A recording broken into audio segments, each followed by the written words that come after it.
in this example, it says find the points in the surface, y squared equals 9 plus x times z. So it's some, I don't know what that looks like, but it's some surface in space, right? Find the points on that surface that are closest to the origin. Now, I said points here, but maybe there's only one, so I'll put the s in parentheses. Okay, so closest, what does that imply, minimum or maximum? Minimum. The function we would need to minimize is implied, it's not here. It's the distance, right? That surface is a constraint. The point or points that are closest to the origin must be on that surface. That's the constraint. Now, it's critical that you understand the trick here I'm going to use to make your life a lot easier. If you look at the origin, what's the coordinates of the origin? 0, 0, 0. And so that's just the origin. I'm just pointing that out. And then let's say x, y, z. I'll say let x, y, z be a point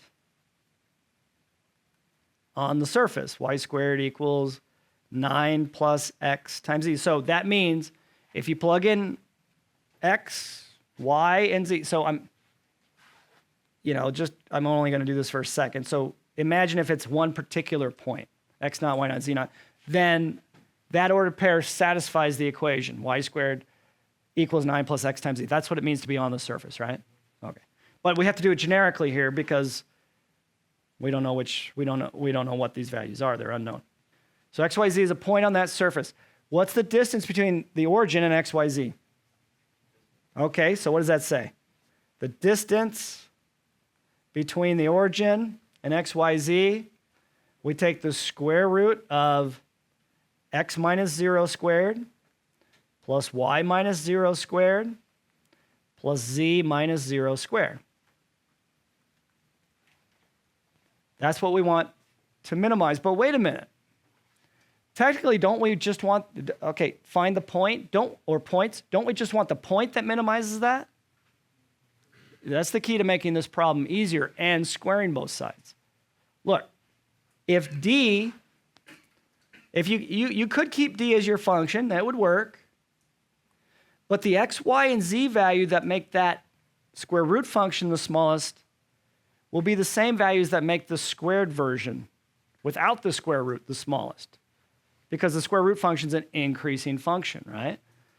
So we're not going to minimize this one. We're going to minimize the squared distance because all we're looking for is the x, y, and z value that make it the smallest, and those will be the same. So we'll take, so this is what's critical to understand. Take your f is the function you're minimizing, f of x, y, z, to equal the squared distance.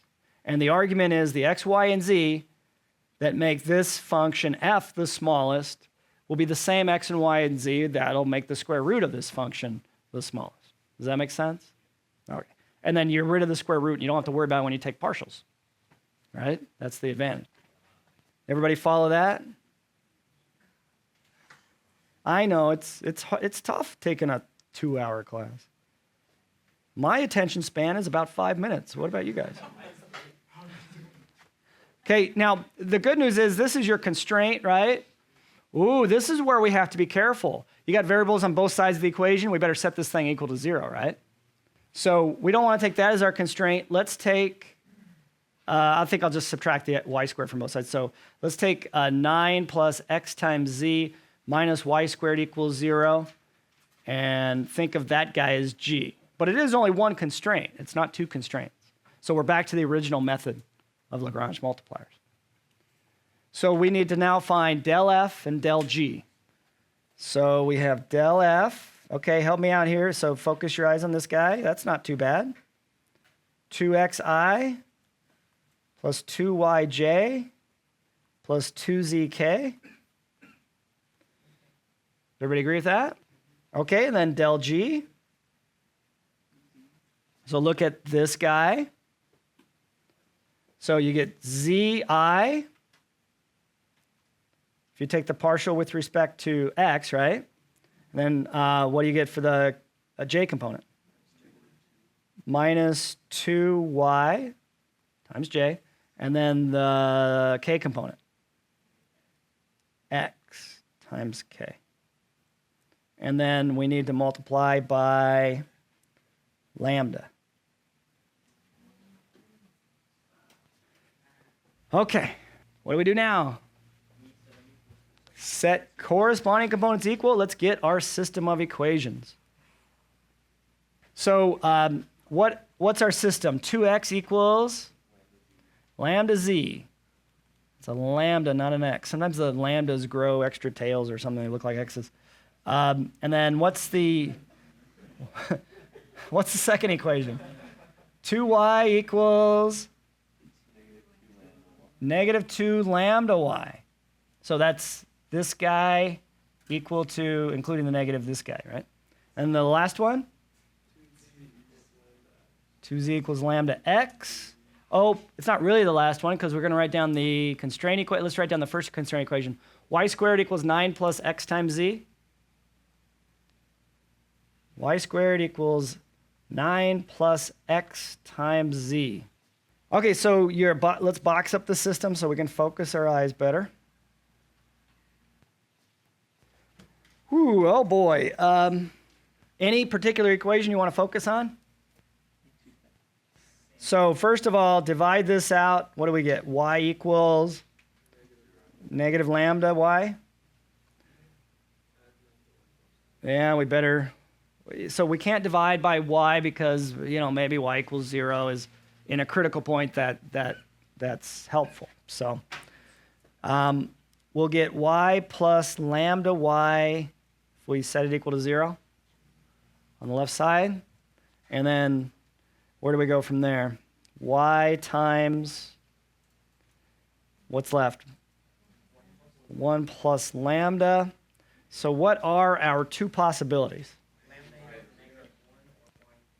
Yeah. So I have y equals 0 or lambda equals negative 1. Those are the cases we're going to look at. So let's look at y equals 0. Go back up here. Okay, what does that give us if y equals 0? What equation could we look at? The bottom one? So we could start with that one. If y equals 0, then what? So, yeah, or xz equals negative 9. Everybody agree with that? So where could we go from there? So one thing we could do is we could solve for z in terms of x or x in terms of z, right? Okay, let's say we solve for z in terms of x. We get negative 9 over x. Two variables, can't really solve that, but do we have a couple of equations that involves both x and z? We've got this guy and this guy. That could be helpful, right? So starting with this top guy, what do you want to do? Let's plug in for z. And then if we do that, in the top guy, we get 2x is equal to what? Okay, so lambda times negative 9 over x. Does everybody believe that? Okay, so what does that give me? So 2x squared equals negative 9 lambda. Would you buy that? Yes. Why can we divide by x? Well, let's take a look at that. Is there going to be any ambiguity if we divide by x? Yeah, I'm sorry. This is perfectly clear. Look. You're not going to get two numbers that multiply together and make negative 9 if one of them is 0. Okay? Don't confuse me like that. Okay.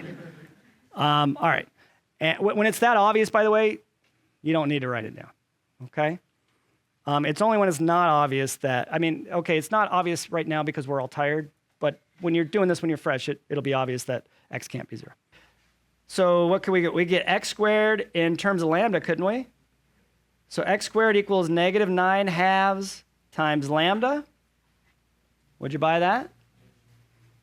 Not the most desirable thing in the world, but what equation haven't we taken the advantage of yet?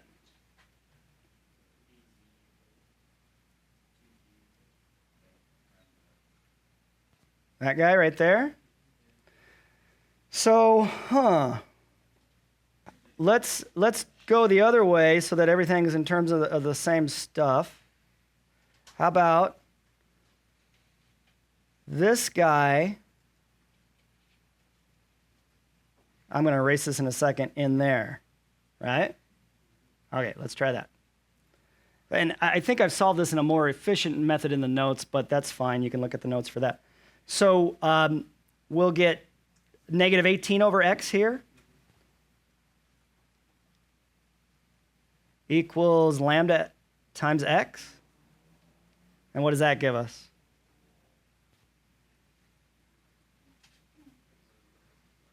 Lambda x squared, or what? X squared equals negative 18 over lambda. Now we might want to actually solve both of these for lambda, which is easy enough. So what does lambda equal? Well, for this one, so it'd be negative 2/9, negative 2/9 x squared. Would you buy that? And then for this one, lambda equals negative 18 over x squared. Everybody believe that? You guys are like, I'll believe anything at this point. Sure. So I'm going to set these guys equal to each other. Does everybody see that? Okay. So we have negative 2/9 x squared equals negative 18 over x squared. Buy it? Okay, I'm going to multiply both sides by x squared and get x to the fourth on one side. And then if I multiply both sides by negative 9/2, what does that give me? 81? Yeah, 81. Does everybody believe that? So multiply both. I'm multiplying both sides by x squared. That gives me x to the fourth. And then also multiplying by negative 9/2. That'll leave me with a 9 times a 9, if we did that right. So what does x equal if you take the fourth root of both sides? Plus or minus 3, right? So I'll put that up here just to get it out of the way. So focus on this box. If x equals negative 3, if x equals negative 3 and then plug in that guy, we get z equals 3, don't we? And then if x equals positive 3, plug in this guy, we get z equals negative 3. Would you agree? Okay. What are our two critical points? What was y in this case? 0. So you got two critical points with y in the middle. Y equals 0 in the middle. So negative 3, 0, 3, and 3, 0, negative 3. It's going to turn out that neither one of these work, I think. Yeah, these are two CPs. Now, okay, would you bear with me an extra 2 minutes to see if we can finish it? You're all, no. Look, it won't take very long, I promise. Well, yeah, that's true. Or less than 1 minute. So, what was the other case? Extra credit, yeah, for being a good student. Lambda equals negative 1. Lambda equals negative 1, right? Okay, so I'll do this in green, separate it. Lambda equals negative 1. Let's see if we can come up with the critical point from that. So, couldn't we take the same two equations? Would you buy that? And then what do we get from those? We get 2x equals negative z, and 2z equals negative x. Okay, so, negative x. So this equation, well, doesn't really matter. But this equation means x equals negative 2z, correct? Okay, let's plug this in for x up here.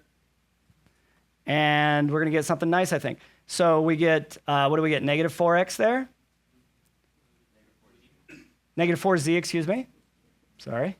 Negative 4z equals negative z, which means what? So negative 3, yeah, z equals 0. That's the only one that would solve that. So what does that mean x equals? 0. So that's it, you guys. We got it. So what was y? Oh, we don't have y. What was y? Plug it in, right? Where can we plug it in at? The 9 plus xz minus y squared. There we go. So if we plug it in there, we get y equals plus or minus 3, don't we? So y equals plus or minus 3. I think that's clearly either way, either one you plug in, it's not gonna matter because you're gonna square out the negative. So if you write down both critical points in one, 0 plus or minus 3, 0, and that, if you plug that into our function, that will yield the minimum value, won't it? We're looking for the minimum value. So f of 0 plus or minus 3 comma 0, what does that actually equal? 9. That's the absolute minimum. Does everybody see why? If you plug in these guys, what do you end up with? 9 plus 9, 18. So by the way, what is that? This is worth saying. I apologize for keeping you late. I'll let you go early one day, I promise. Would these correspond to an absolute max? No, these are garbage. We did all that work to get, why? Well, think about it. This thing's going to get as far as it wants from the origin. Analyze what happens, I'm out of time. Analyze what happens as x and z go to infinity or any combination of the two go to infinity. You're going to get infinitely far. You know what? If you just give me 20 more minutes. No. Look, if x and z get arbitrarily large, y gets arbitrarily large, y squared does, so y gets arbitrarily large. You can get as far as you want from the origin. There is no absolute maximum distance that this surface is, right? So that's an illustration that not all the critical points you get will be extrema, and you won't always have an absolute max and absolute min, but you will, if you're told that they exist, they will exist because your teacher's nice, right? All right, thanks for staying late. I really do appreciate it. Stick around if you have questions.